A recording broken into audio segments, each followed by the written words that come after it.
Hey, j'espère que tu vas bien. Ça fait déjà quelques mois que je n'ai pas parlé du Bitcoin et de l'avenir des crypto-monnaies selon moi. Bien sûr, à part dans quelques shorts, comme par exemple le short où j'avais dit que c'était le moment vraiment aujourd'hui d'investir sur le Bitcoin, et seulement 2 jours plus tard, le Bitcoin avait pris 10 000 $. Oui, je peux me vanter, j'ai le droit de me vanter d'avoir fait cette belle spéculation. Et bien aujourd'hui, je vais te parler un petit peu du Bitcoin sur le plus long terme, ce qu'il se passe actuellement. Je vais approcher ça de façon fondamentale et ensuite j'approcherai la façon analyse technique, d'accord? Donc est-ce que tu es prêt à tout comprendre sur l'avenir du Bitcoin en seulement quelques minutes? Si c'est le cas, alors c'est parti. Bien sûr, n'oublie pas de liker et de commenter la vidéo, ça me soutiendrait moi et mon travail, je te remercie d'avance. Allez, c'est parti, on va directement sur CoinMarketCap, on va aller cliquer sur le Fear and Greed Index. Si tu ne sais pas ce que c'est très simple. Le Fear and Greed Index, ça veut dire peur et avidité. Donc quand le Fear and Greed Index est bas, c'est là où il faut acheter. Quand il est haut, c'est là où il faut vendre. Plus précisément, moi je vends quand ça dépasse les 75 et j'achète quand ça dépasse les 40 du coup à la baisse. C'était le cas du coup à ce moment-là et j'avais fait un short pour prévenir d'acheter et comme tu le vois vraiment 2 jours plus tard,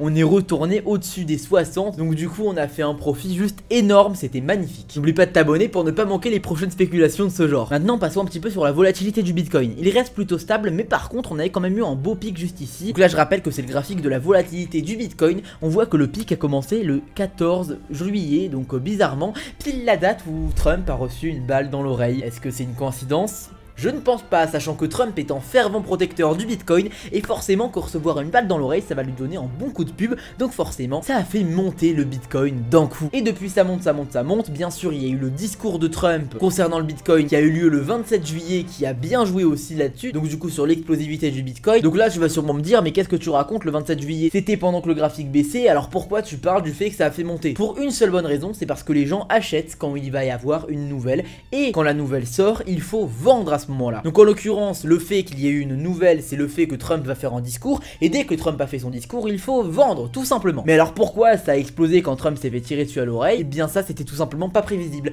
Du coup, les plus rapides ont profité de la hausse, et les plus lents ont malheureusement pas du tout profité de la hausse. Maintenant, passons un petit peu sur le graphique du Bitcoin, ce que j'en pense toujours en analyse fondamentale, on passera à l'analyse technique juste après, parce que je rappelle que l'analyse fondamentale, c'est beaucoup plus important que l'analyse technique, je tiens à te le dire. Au niveau du Bitcoin, on voit vraiment du coup que depuis le 14 juillet, on a eu une explosion tout simplement à la hausse du Bitcoin et depuis ça ne s'arrête plus, ça ne s'arrête tout simplement plus. Cette hausse là a été provoquée par l'attente du discours de Trump, du coup c'est 2 bougies et là on a eu la bougie du coup du discours, forcément elle ne bouge pas beaucoup parce qu'il y a eu beaucoup de gens qui ont acheté, qui sont généralement des débutants qui pensent que du coup il faut suivre Trump dans l'achat du Bitcoin et beaucoup de personnes plus avancées du coup qui ont elles-mêmes vendu parce qu'ils savent qu'il faut vendre lorsque la nouvelle sort. Tout simplement parce qu'il faut buy the rumors and sell the news, tout simplement. Et là on a quand même un petit pump parce que le Bitcoin a quand même repris une belle tendance haussière et il faut bien l'entretenir. Maintenant voyons un petit peu le reste du marché crypto, qu'est-ce qui va se passer, comment on peut le lire, etc. etc. Est-ce que le Bitcoin a une énorme dominance? Est-ce que les altcoins vont être laissés de côté pour les prochains mois? C'est ce qu'on va voir tout de suite. C'est ce que ce graphique va nous dire et effectivement la dominance du Bitcoin, eh bien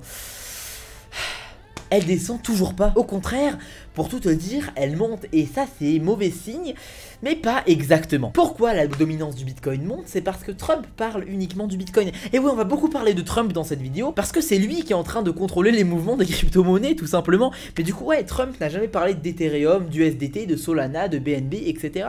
Il parle uniquement du Bitcoin, et c'est pour ça que la dominance du Bitcoin augmente, augmente et augmente. Beaucoup de débutants commencent à venir dans le Bitcoin, et beaucoup de personnes avancées sentent que quand Trump va être élu, eh bien le Bitcoin va exploser. Parce que oui, Trump va être élu, c'est déjà en fait, on n'a même pas besoin d'élection pour le savoir, et on sait aussi que ça va être profitable pour les crypto-monnaies. Mais profitable jusqu'à quel point? Je vais te dire ma spéculation. Pour moi, lorsque Trump sera élu, les crypto-monnaies vont drop d'un coup. D'accord, mais en attendant, les crypto-monnaies vont monter petit à petit. Tout ça en attendant l'élection. Maintenant, quand je dis que ça va drop, que ça va crasher, je parle pas d'un crash de 20-30%. Je parle d'un petit crash de 5 à 10% tout au plus. Pourquoi? Parce que buy the rumors, sell the news, tout simplement. La rumeur du fait que Trump va être élu et la news que Trump est élu. Ça, il faut le vendre, ok? Et ça, on en reparlera dans quelques mois lorsque les élections auront eu lieu. Et bien sûr, par la suite, après ce crash, Trump va donner une âge d'or aux crypto-monnaies. Il va permettre au Bitcoin de se développer au maximum.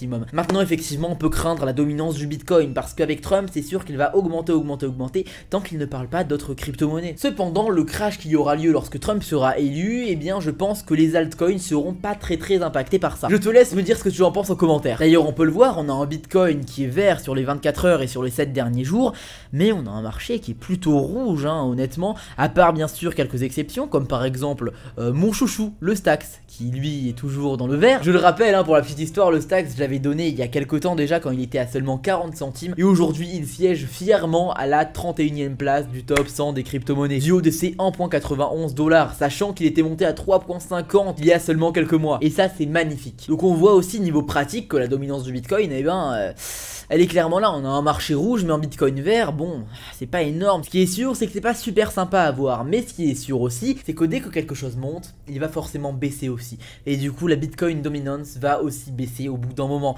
Maintenant que c'est dit, passons à l'analyse technique. Mais avant ça, je t'invite à copier mes trades gratuitement. Et ouais, je vais faire ça vite pour pas t'embêter. Tu peux copier mes trades totalement gratuitement. Je demande rien en échange à part une chose, c'est l'inscription de ton compte de trading depuis mon lien affilié. Je gagnerai entre 2,5% et 4% de ton chiffre d'affaires. Autrement dit, plus tu gagnes, plus je gagne aussi. Donc c'est un beau travail d'équipe. Donc si tu es prêt à copier mes trades, tu as juste à t'inscrire depuis le lien Pocket Option qui est dans la description. C'est le broker que j'utilise tous les jours. Puis ensuite tu me contactes sur Telegram. Tu as aussi le lien dans la description. Tu dis que tu veux commencer à copier mes trades et à ce moment-là tu es le bienvenu, tout simplement. Et si tu n'as pas envie d'investir immédiatement, tu as le groupe test qui est aussi dans la description, qui te permet de copier 1 à 3 de mes trades par jour pour que tu puisses un petit peu tester tout simplement mes trades. Et une fois dans le groupe VIP, tu auras 7 à 20 de mes trades tous les jours. Et ça c'est magnifique. Maintenant que c'est dit, on passe à l'analyse technique. Alors au niveau de l'analyse technique, qu'est-ce qu'on a? Tout d'abord on a quelque chose de très clair, ça va être une sorte de ligne de tendance juste ici, ou plutôt une zone de tendance bien entendu. Mais on peut aussi trouver cette même zone de tendance plus bas en fait, ce qu'on peut tracer juste là, et à ce moment là ça forme un canal parallèle, autrement appelé en corridor. Et dis-moi, si t'as un petit peu étudié la théorie de l'analyse technique et du trading,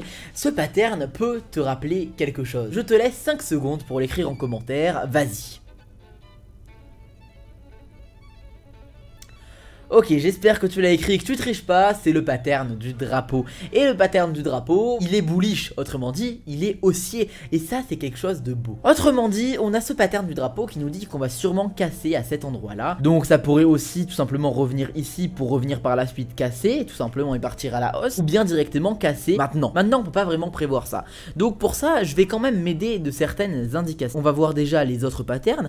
Là, je vois qu'on a peut-être un drapeau qui est en train de se créer. Ça serait un pattern baissier. Ou alors un espèce de triangle qui est en train de se former aussi, ça serait aussi en pattern baissier. Maintenant si on va prendre aussi le RSI, alors là on aurait quelque chose d'assez intéressant. On voit tout simplement un signal encore une fois baissier, tout simplement. Pourquoi? Parce que le RSI arrive proche des 70, du coup si on arrive peut-être ici, on touchera les 70 du RSI et à ce moment là, eh bien ça agira comme une résistance et on baissera tout simplement. Voyons voir le CCI pour voir si on est en zone de surachat ou de survente, on va voir ça tout de suite, attention.